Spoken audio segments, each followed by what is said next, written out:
Donna Miranda at Stanford, nurse slash teacher, because she teaches nursing at a local college there in California. She said, Rob, I just want to let you know there's a Facebook site that a lot of people who come through here are on. Maybe it'll help you out. I was like, there is? So, and I had just come out of a communist hospital in China, was being told this is not a big deal. And so to have a Facebook site where people actually know things, and then people like Perry Legree and Tracy Crozier were on, Stephanie Devereaux, were all like helping, answer my questions. Mm-hmm. And so it was me that I was the one asking the questions for a long time. And I think what happened was just that through surgery and everything. And it just got to a point where I guess I started to know the answers to questions after a while. You know what I mean? Because I had just been asking those questions.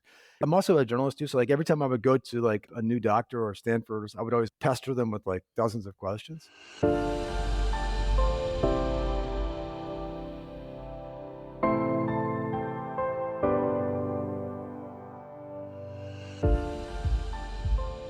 Welcome to Imperfect Heart, a place for you to join me, Jeff Holden, in conversations, discussions, and dialogue about our hearts and the impact myocardial bridges have on them. We'll talk with healthcare professionals, those in related fields that support our condition, and others just like us with stories of their myocardial bridge experiences. It's my intention for this content to inform, educate, entertain, and even motivate or inspire you in your personal journey on dealing with a myocardial bridge. Most importantly is to have you leave each episode with hope, knowing you're not alone and that what you're experiencing is real. Before I get into today's episode, I want to thank you for the comments, encouragement, and excitement for the podcast. I think the information we're going to share and the stories you're going to hear are going to prove to be real assets for all of us as we learn and grow in our recognition and understanding of myocardial bridges. With that said, I'd like to introduce my guest, Robert C. Thornett. Rob is an American educator and writer. He's also the administrator of the Facebook page, the Myocardial Bridge Support Group. He wrote the Frequently Asked Questions document. He wrote the Myocardial Bridge Wikipedia page, which Stanford has approved. He moderates the Twitter feed and the Myocardial Bridge YouTube channel. Wow. Rob was diagnosed with a myocardial bridge while teaching in China, after which he returned to the U.S. and had unroofing surgery at Stanford in 2018. Since surgery, he's active, runs, lifts weights, and travels. Rob teaches college and secondary geography and social sciences and has taught in 7 countries. His articles have appeared in Modern Diplomacy, Education Next, American Affairs, The American Mind, The Diplomat, Front Porch Republic, The Solutions Journal, Yale Environment 360, Quillette, Earth Island Journal, and other publications. Rob's writing is recognized. Originally from Virginia, he's lived in Panama for the past 3 years. So, Rob, welcome. I am so excited to have you on the show today.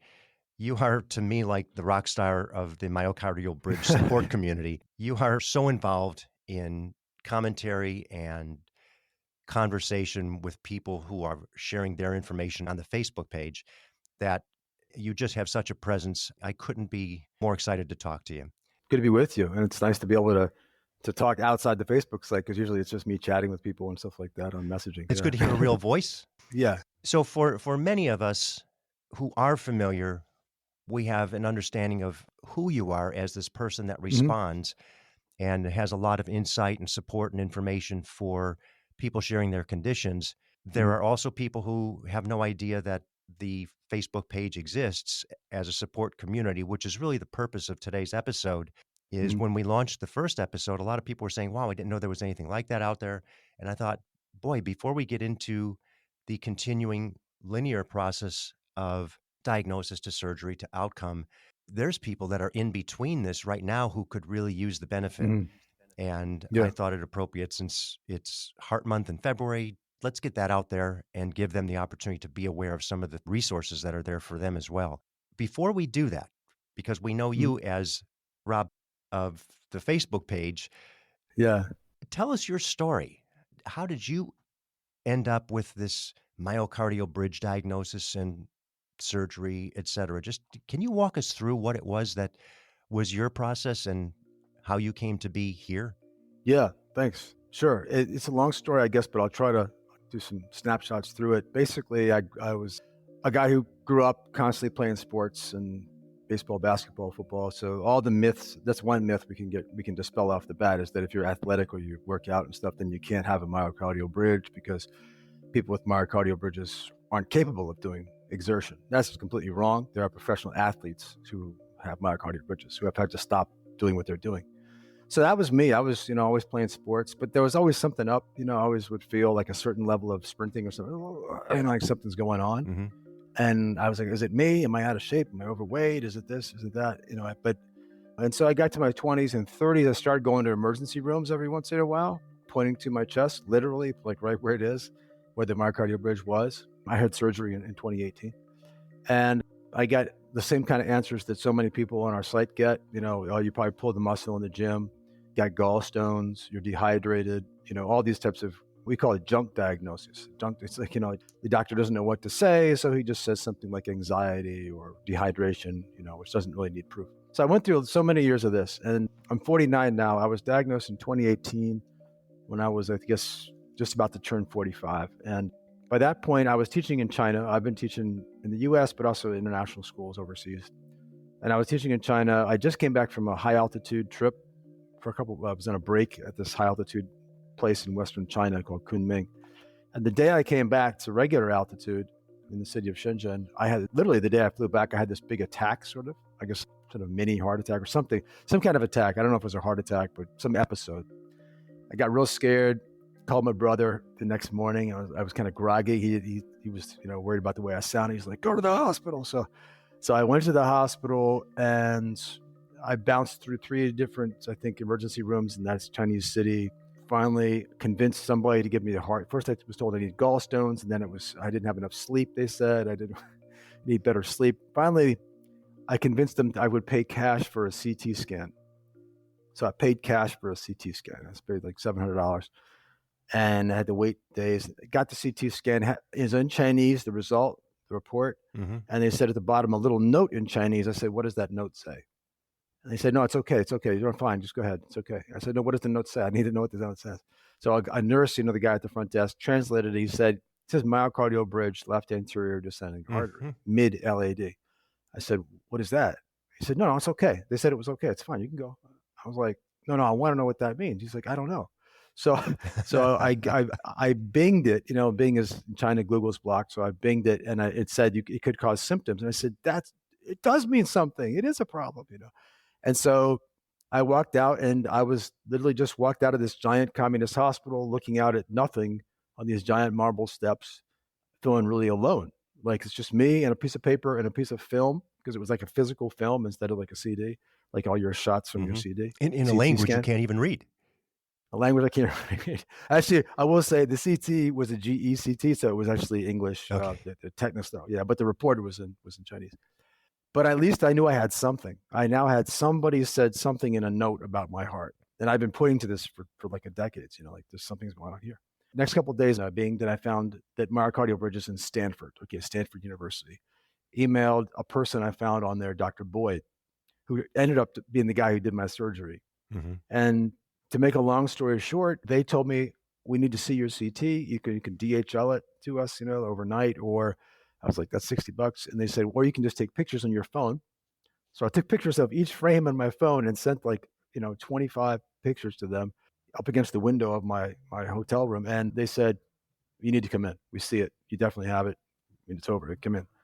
And I would have just gone right for surgery, except I wanted to do robotic surgery because I read that it is much less invasive. It's much easier recovery. I said, why would I do this when I can do that? And so I kind of stalled on the Stanford. I came home to the US, kind of waited on the Stanford and tried to get robotic surgery in the meantime, and went to US News and World Report, top doctors, stopped in New York and Philadelphia, who both did robotic surgery. Both of them just said, one said, you don't have a myocardial bridge. Even when looking right at my CT, which is very obvious, he said, oh, you don't have a myocardial bridge. I had no idea what he was even saying. And the other guy just said, you probably need physical therapy. Maybe it's just an arm problem. They completely dropped the ball. They had no idea what they were saying. So I ended up going to Stanford. I couldn't get the robotic. Now people can. There is robotic options now. There are robotic. Dr. Guy in Georgia, University of Chicago, and hopefully more and more pop up. Mm-hmm. So yeah, I mean, I would love to have gotten robotic surgery if I could. Nothing against Dr. Boyd because he's awesome. He's done over 300 of these surgeries now, but just robotic has a shorter recovery time. So I tell people it's a good idea. So that's kind of my story. And since then, I do have some symptoms left over, but it's nothing like before. And yeah, so mostly I had endothelial dysfunction, and which is where the lining of your artery basically has been squashed every heartbeat your whole life that it just gets damaged, and then it collapses once in a while, and that causes vasospasms. So Mm-hmm. I would say those have gone from about, they were bad before surgery. I'd be teaching a college class, and I'd feel it coming on, and I was like, it's like a showstopper. I was like, oh God, here we go. Yep. And I have to say, okay, can you guys just open the book and look at that page real quick? And I just figure out a way to get off stage for a second so I can just, get through that. But now I would say the spasms are 20-25% of what they were before. So Yeah. yeah. You mentioned 49 years old. And one of the things I see Mm. on the people who are participating on the page, on the Facebook page, is the range of ages is young teenagers all the way up to, I think the oldest person I saw on there was 71 or 72 years old. Just my contention that the longer it goes on, the more Mm. likely at some point it is to impact you. And, Absolutely. yours was at 30 some years old when you first had that, the condition get to a point where it was untenable. I was Yeah. 65. I mean, I Mm. was good until I wasn't, zoom, zoom, zoom all the way. And Right. then you're not. And then it Right. escalated so Right. fast. They were concerned I was going to go into ventricular fibrillation every time Mm. I had a spasm because it would throw me into VTAC. But it Yeah. started out, like you were saying, just that little bit of pain. And as I see some of the responses people get on the Facebook page, I just want to scream because, yes, get it done sooner than later. Yeah. I have the same thought. Yeah. People say, well, I just put it off. What you just said is completely true, that it almost has to get worse because you're continuing to squash an artery that's not supposed to be squashed every heartbeat for another decade and another decade. And what happens, and a lot of doctors, cardiologists don't know this, that what happens is when you do that, you're damaging the lining of that artery so that it doesn't produce and respond to nitric oxide correctly, which is the thing that makes it expand when you need it to expand. And instead of expanding under stress, it collapses under stress. I mean, that's the opposite of what you want, right? So that's going to get only worse over time. Plus, Stanford says that almost every single person who has a myocardial bridge and is like 30 or 40 or older has plaque, right before it. So you're just going to accumulate more plaque now as you go through time. So by getting it fixed, you stop the plaque formation, kind of halt it. Maybe you could even reverse it a little bit with some medication or something. But then the endothelial dysfunction, and that's a great point, is that endothelial dysfunction, it cannot start to heal until you stop squashing the artery of your heartbeat. You know what I mean? So it can't even, the idea that somehow it will just go away or something by itself is, forget it. It's only going to get worse over time. You have to stop stepping on the garden hose to allow the garden hose to patch itself up again. If you keep stomping on it, it's going to get worse, So, but a lot of doctors don't connect those dots. Yeah, and they don't. And just an interesting point, because I was thinking before we got on, I was thinking we see people come in all the time, and you're mentioning the things you see as people come in on the site, right? The reports you see, Mm-hmm. and one of them, the one that I see a lot, is my doctor diagnosed me with a myocardial bridge, but he said it may not be the bridge because it might be this endothelial dysfunction or these spasms, as if they were separate. You know what I mean? It's like, no, the myocardial bridge is the cause of the endothelial dysfunction and the spasm. So, and a lot of doctors just don't connect the dots. So yeah, and without getting the bridge fixed, the spasms and the endothelial dysfunction are just gonna I continue love the and get analogy worse. of the garden hose. If you keep squishing the garden hose, eventually, it can't feed the water out to where you want it to go. Or when you do, it Exactly. slows it and then, surges it. And Yeah. if you keep doing that, the garden hose weakens and then it doesn't Yes. open up as fast. And Hmm. then it's not returning to its normal size, which is Hmm. one of the conversations we see frequently on the Facebook page, which causes then an even more severe ischemic incident Right. as a result of Yeah. lack of blood flow. And That's yeah. certainly some sort of sensation of pain as that continues. Hmm. Yeah. Those vasospasms where it collapses, your artery basically just, it's supposed to be expanding and collapses. And then the artery itself doesn't get enough blood going through it. And it starts to, the vasospasm starts to vibrate like this, like it's actually spasming the artery itself, which just makes it clench it even more. And that's when people have kind of a mini heart attack or event, whatever you want to call it. And they have the pain and it kind of comes and goes. So you have with the myocardial bridge, you have the first component is just the fact that you're losing blood flow in general because your artery is in a state of being squashed most of the time. But then the second thing is when the spasms do occur, which can be really a lot for some people and less for others, then you're getting this extra bit, like really an acute attack, like at sometimes. And, so, yeah. And that's why I think the younger, the better, because that was kind of my Oh, totally. situation too, that it hit and it just accelerated so quickly. It was a window of 4 months to where Right. literally nothing to everything. And Yeah. it wasn't much of a decision for me to think about what I needed to get done. Yeah, let's at least try this because it's the only solution that seems to make sense at this point. And we do have kids, like you said, people on our site we did a poll, I think a month ago or so. And, what age were you diagnosed? And like a lot of people get on the site, they said, am I abnormal? I was diagnosed when I'm 40 or 45. It's like, no, that's the norm. Like most people responded that they were diagnosed, in their 40s, something like that. And fewer younger, and then also a lot 50s and 60s too. So it's actually the norm because it's not something anybody looks for when you're young. When you go to the doctor, no one's looking at your heart on a CT scan. And some people even if they had gone to emergency rooms when they were 30 or 20 or something, in some cases it gets reported on their report and the doctor doesn't even tell them, doesn't even mention it. It's just like, yeah, everything was normal. So yeah, so it's the other later in life thing that I'm seeing, and this again just conjecture on my part, but I wonder how many people drop dead of a cardiac arrest, and in fact it was an occluded widowmaker LAD going into the heart that was the cause of it. But they don't, they died. It looks like it was an occlusion. They had this heart attack, and it's unfortunate. But in fact, if they had gone through the autopsy process, which, unless there's a reason to do that, you don't, they would have discovered, oh my gosh, that actually was a bridge. He was 72 years old, and it just finally got to a point where no more.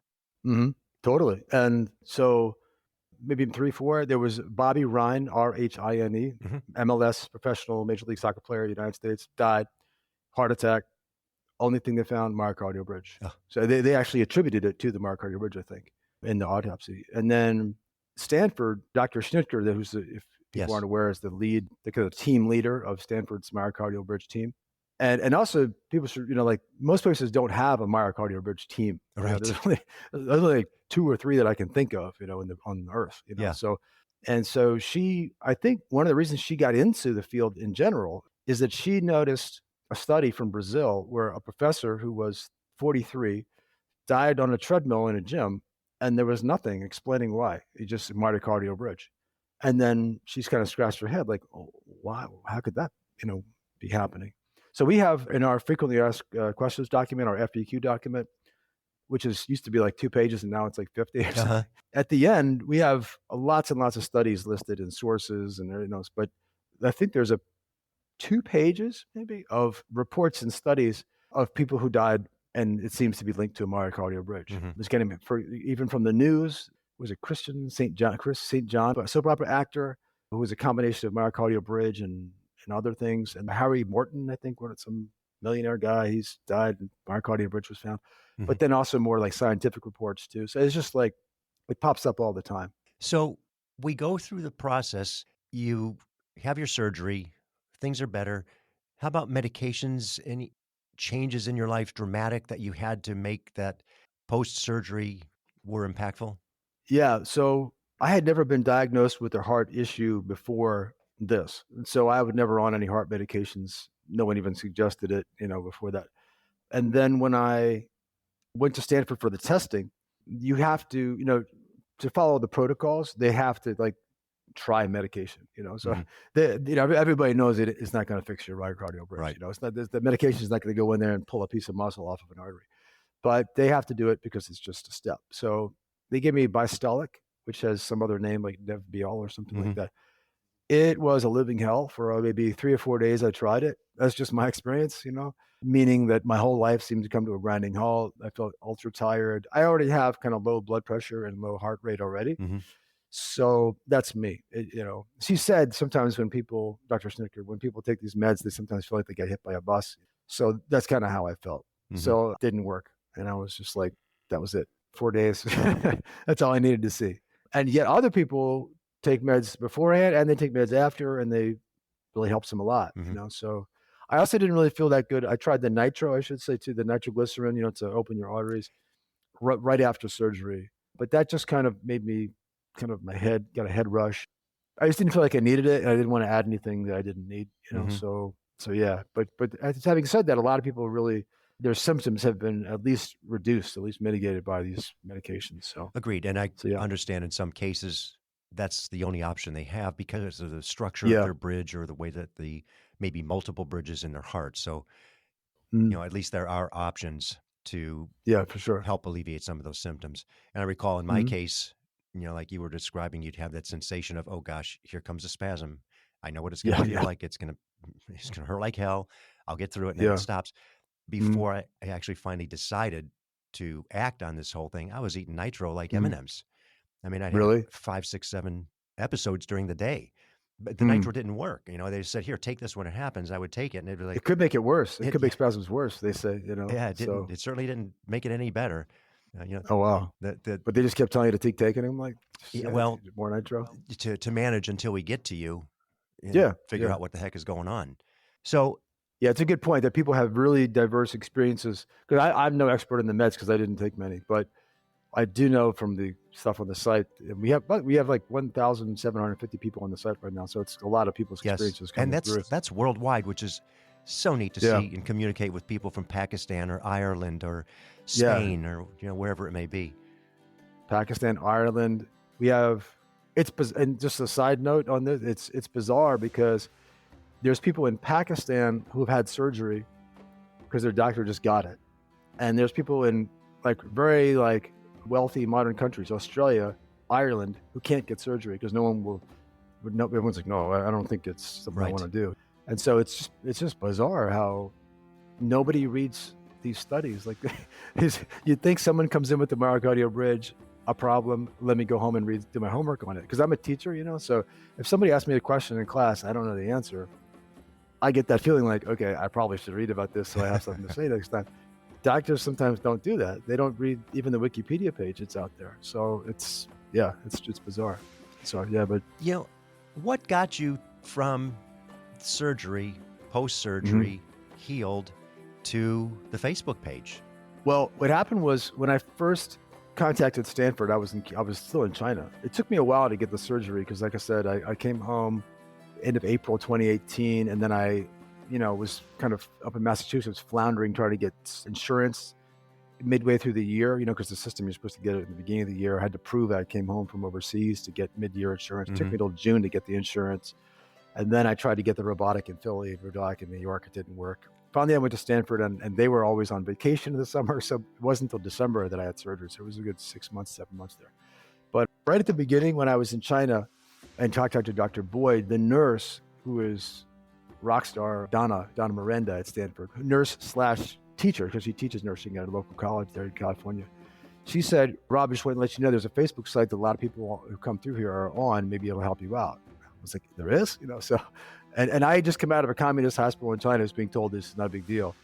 And so to have a Facebook site where people actually know things, and then people like Perry Legree and Tracy Crozier were on, Stephanie Devereaux, were all like helping, answer my questions. Mhm. And so it was me that I was the one asking the questions for a long time. And I think what happened was just that through surgery and everything. And it just got to a point where I guess I started to know the answers to questions after a while. You know what I mean? Because I had just been asking those questions. And every time I'm also a journalist too. So like every time I would go to like a new doctor or Stanford, I would always pester them with like dozens of questions. I'm sure Dr. Snicker was like, get this guy out of here. He keeps asking me all these questions. But she explained to me how it's not only is congenital, but it's formed, they think when your heart, somehow the muscle folds up when you're in the fetus, your heart forms like this, two pieces, two flaps. And then the arteries like gets stuck in Right in the there. It's middle. supposed to be out here, but it gets stuck between the flaps. Yeah, something they're studying how it forms, Hmm. and it is congenital. People should know that it's something you're born with, so Yeah, and your it's, children aren't going to it's, get it it, because you have it. yeah. So I just asked all these questions. And then about a year during COVID, when I was already in Panama teaching somewhere else, everyone was stuck inside during COVID. And what happened was I watched a video that somebody put up. It's still up there. You could go see it. Made a 5-minute video about myocardial bridges, trying to just show off his expertise. Hmm. And it was completely backwards. Everything he repeated a lot of the myths, especially the myth that myocardial bridges don't really cause severe symptoms because they only squash for 15% of the heartbeat cycle. In other words, they squash the artery for like this for 15% of the cycle, and then they open up the artery again for the other 85%. Hmm. But the myth there that Stanford is going on BBC radio to debunk this myth, and yet doctors repeat this myth around the world, is that no, the artery, once it's squashed by a myocardial bridge, yeah, that's 15% of the heartbeat cycle, the systole. But then Hmm. the relaxed phase, once it's released by the muscle band that's sitting on top of the artery is like pliable, it's sturdy. It's like Hmm. a garden hose. A garden hose is like stiff and sturdy. And when you step on a garden hose, it just goes boop, right? It just very slowly starts to open again. You can sit there and watch it Yep. slowly open. It's like that. And so your artery basically stays mostly closed for most of the time. And so that's what a lot of doctors don't understand. And this guy put that in the video. And I said, no, no, no. And I thought, where is he getting this from? Where could he possibly? Why do doctors keep saying this? And I looked on Wikipedia, and sure enough, it said it right there on Wikipedia. And so I erased the entire Wikipedia page and started over again. And Well, and then has if I Stanford could check just it. interrupt a second there. Yeah. Thank you for your journalistic curiosity. I think Yeah. we all Well, yeah. appreciate that. And secondly, now I understand where some of the verbiage is coming from. Yeah. It's so well written and so well done.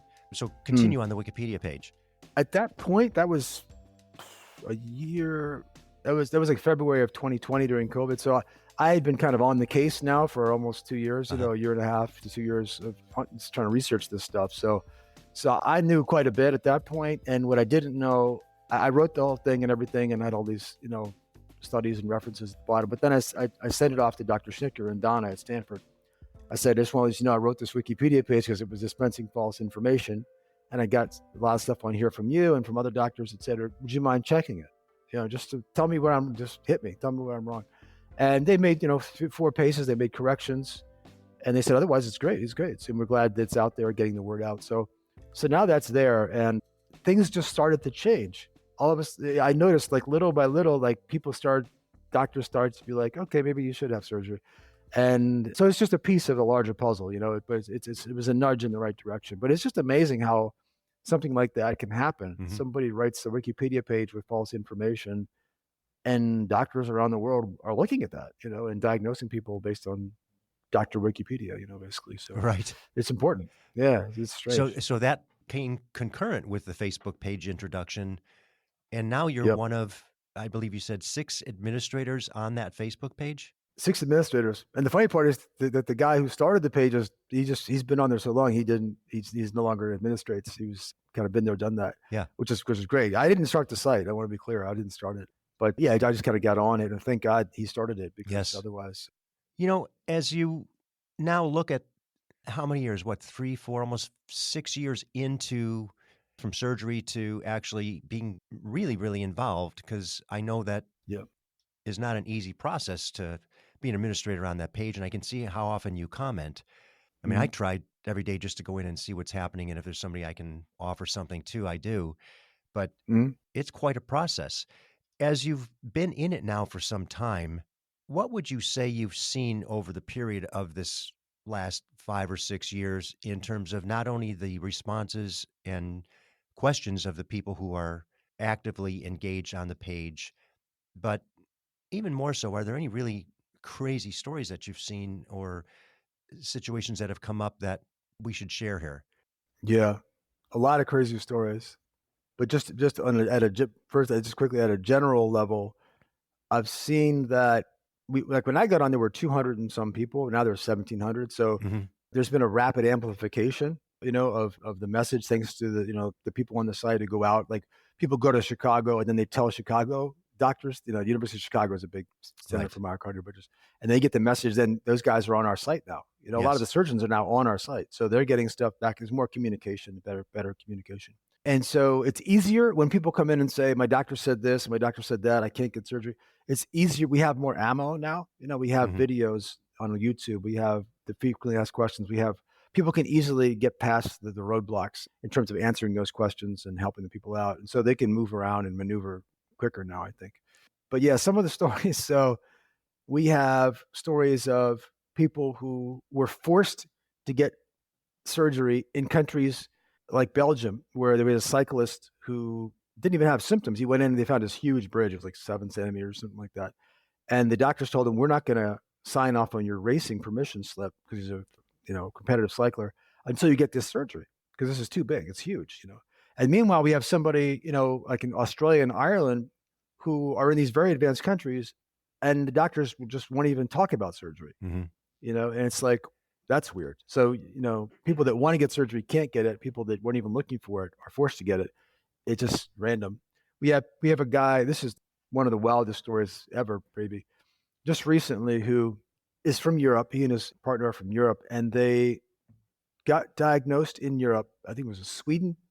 I want to say Sweden, England, and Portugal. They went all over Europe for like 6 months. They already had the diagnosis. Got a huge myocardial. I think it was 5 centimeters long, No. really deep. Yeah, and they knew that. The doctors were looking right at it. Anybody who knows anything about bridges says surgery time. No one would do it. And so it's a long story, but we have a guy in Pakistan who's a really smart guy, Raheel, who's had surgery himself with a doctor in Pakistan. And the partner of this guy, the lady, she did study abroad in Pakistan or something before, a long time ago. So she knew something about Pakistan. They went to Pakistan to have surgery because 3 countries in Europe would not do it. And they had the surgery for, I think, roughly the equivalent of 3,500 euros, which is about $3,500, Mhm. which is like mind-blowingly low price. Right. So, That's an understatement. yeah, the idea that someone in the EU would have to go to the other side of the world, to Pakistan, for surgery, where the European Union is supposed to be about raising standard of living and all that, is bizarre. So that's crazy. Other crazy stories come from people. These are some really sad stories too, from people who you never do a stent with the myocardial Right. bridge. That's one thing, just period, full stop. You never do a stent. We have several people who had doctors who just had no idea what they were doing and put stents inside their bridges, Mhm. because you can't remove a stent. It gets melded into the wall of the artery. So one of those guys has been in bed for like 10 years. It's bad news. He has a kinked artery at the stent because it caused this Yep. twisting. He just needs a whole new situation. I'm not sure what he's going to do. We have a guy who I want to say has 10 or 12 stents put in. We're talking about like severe malpractice type of a thing, like possible needing heart transplant type of a thing, Mhm. including inside the bridge. So, and we also have other stories where people had multiple bridges. Like you could have, the typical place to have is the left anterior descending artery, Correct. but they can cause problems on other arteries too. And some people have 2, 3, 4, or 5 bridges. Yes. So I think it's a myth too that the other ones don't cause any problems. Like that artery is there for a reason, Mhm. right? Like you need the other arteries too. So you definitely don't want to let your doctor. Some people the doctors have told them, well, we're just going to unroof this one, the LAD one, because that's the one we don't. No, roof all of them. Like You're in there. don't If you're leave already the other in, one. let's do it all. Yeah. Yeah. So that's kind of a strange situation when people are told that just do one and not the other. And we just have people that have gone through literally 10, 12 cardiologists over the years, just bouncing from one misdiagnosis to the next, and kind of kept in a state of like this mystification. Like they're not told, they're given medication, but they're not told that that's not going to really solve anything. And they just keep getting kicked down the can down the road. Mhm. We have people who had a bypass, and a bypass is okay as an extra, like if you do the unroofing surgery, which is the first line surgery, you could do a bypass too, to have another line of circulation, just to best of both worlds. But you don't want to do just a bypass, because then you still have the same bridge that you started with. You didn't fix the artery, and the bypass can fail. And if it fails, you're stuck with the bridge, which is now the bridged artery, which is now worse than it was before because time has gone by. Correct. Yeah, that happened to a guy on our site, and he had to have he had it happen to him.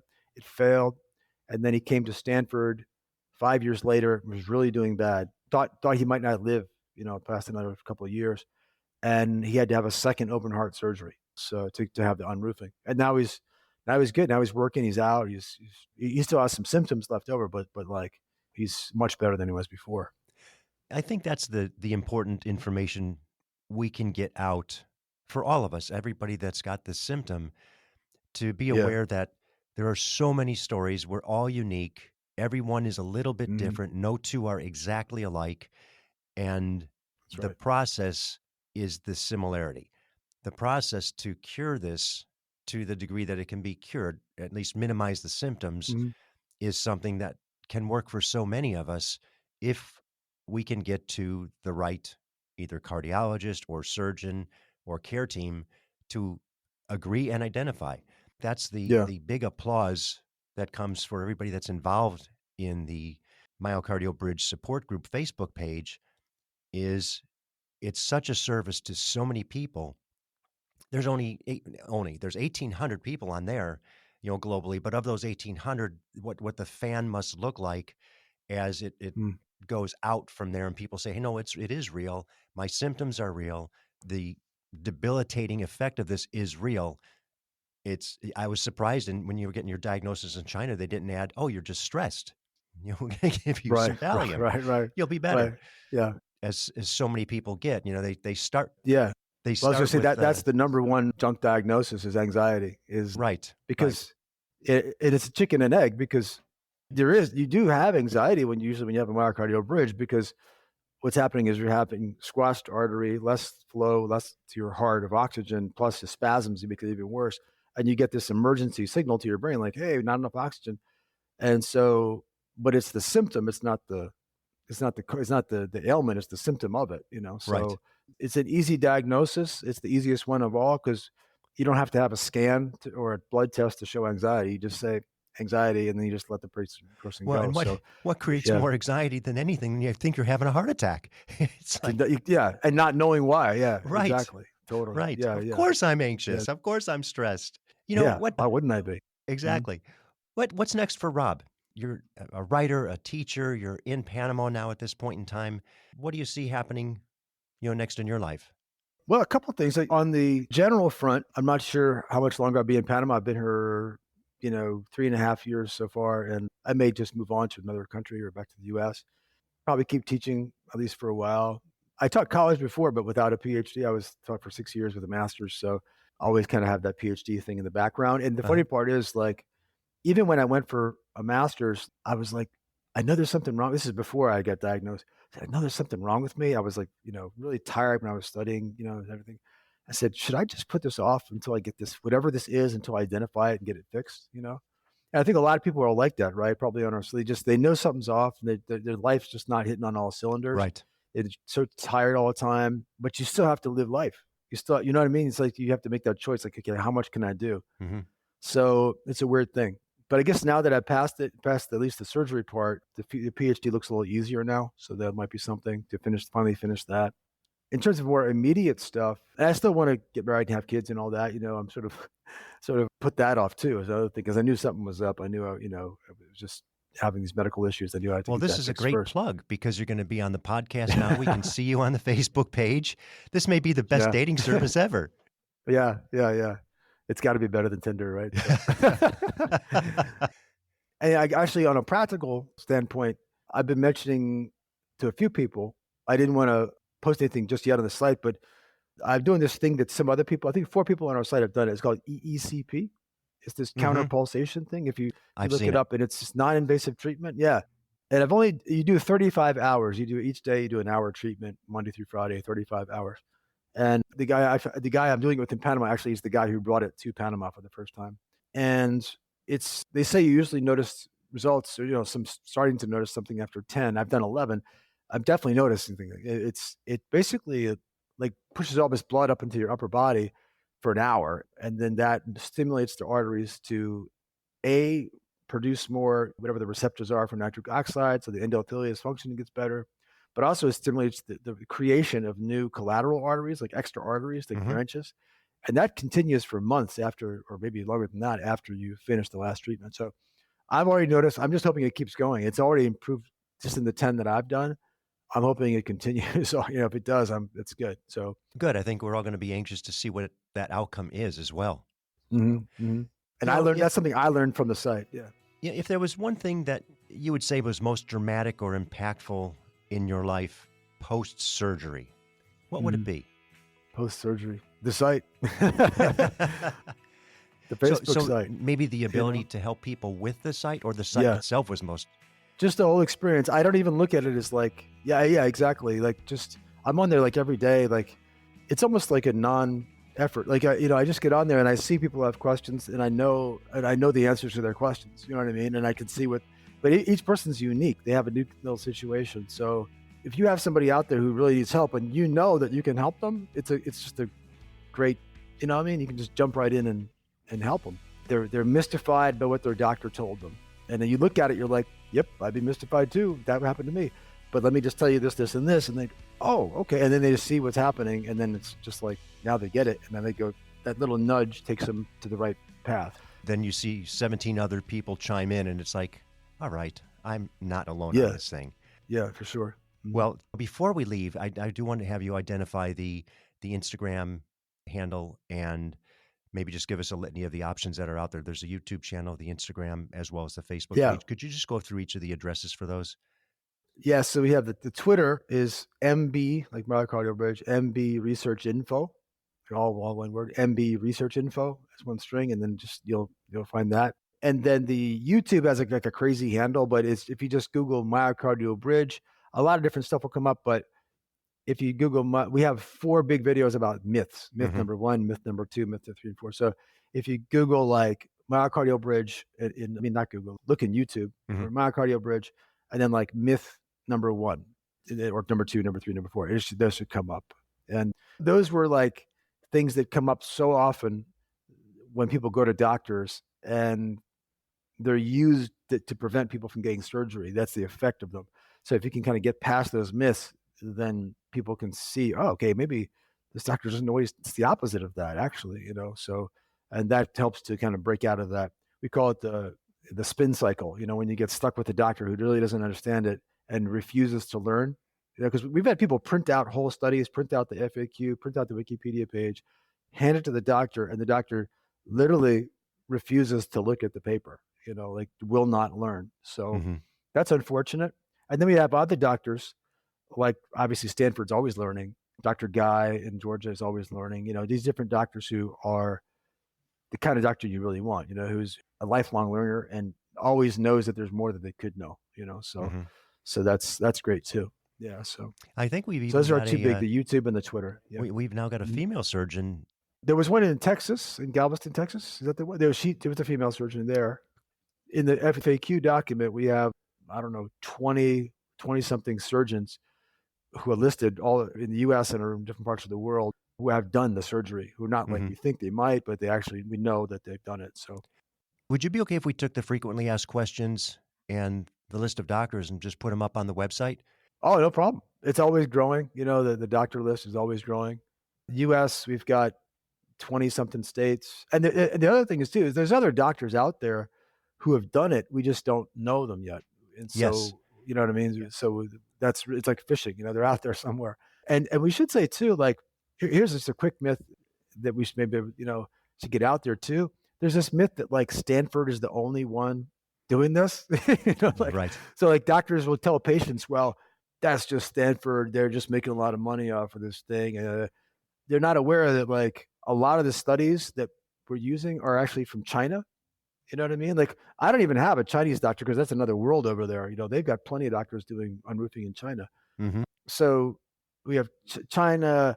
In Spain, actually was one of the pioneers in the DFFR testing. So it's Stanford actually really made a concerted effort to make a team for this about a little over a decade ago. People have been doing unroofing surgery since like the 1970s. Like long 50 years. It's nothing. That's not new. It's just the focus on it and the focus on, I guess, recognizing that your bridge doesn't have to be 9 centimeters it could be smaller and still cause you a lot of issues. That's, I think, a bigger advancement, that recognition. Yeah. Well, and again, the purpose of what we're trying to do here is just support people to say, you're not alone. This is a real condition. What you feel and what you think is real. And if we can give them that one more step to a doctor that may be closer to their community versus having to come all the way across the country or the world. I mean, you might have been the biggest tourism factor going to Pakistan right now with the pricing on a Yeah. myocardial bridge unroofing. But it's just that ability to help and bring the awareness, Yeah. and for all the pieces and things that you do. So, Rob, I can't thank you enough for all the participation for all of us on the Facebook page that you share with the information and the knowledge that you've got. I mean, I just applaud you. I have the utmost respect for you. And again, thank you for all you do to help all of us on the other side with myocardial bridges. Thank you for having me on the show. And like I said, I was on the other side not that long ago asking those questions. And so many people I'd like to thank from the site, who were on that first 200 or so who pioneered it. Without them, there'd be no site. Right. So, and also I'd like to thank the doctors are the ones doing the research, Stanford's out there. And so we should thank them too for doing this stuff. And they get it. They understand they're helping people and that people need this stuff. So we should give a shout out to them as well. So there's a lot of people working together and Agreed. to help people. Agreed. It does take a very, very, very large village in our case to make this all happen. Yeah. Well, again, thank you. I will look forward to continuing to see your responses and input on the Facebook page. Yeah. Appreciate it. Just a reminder, if you would like to get the frequently asked questions list and the list of doctors who are performing the unroofing surgery, visit myimperfectheart.com and click on resources. You'll find everything there. Thank you for listening to Imperfect Heart. It's my hope that this information helped in some way to improve your situation or will help you better understand this condition. More importantly, that it gives you hope through stories that there is help and you most certainly are not alone. If you've been diagnosed with a myocardial bridge, please be sure to join the private Facebook group, Myocardial Bridge Support Group. For more information about our program or to reach me directly, visit the website, myimperfectheart.com. If you like what you heard today, please give a positive review, thumbs up, high five, or whatever your app likes. And be sure to share with everyone important to you so they understand what it is you're dealing with. Please subscribe as well. Welcome each day with gratitude and positivity.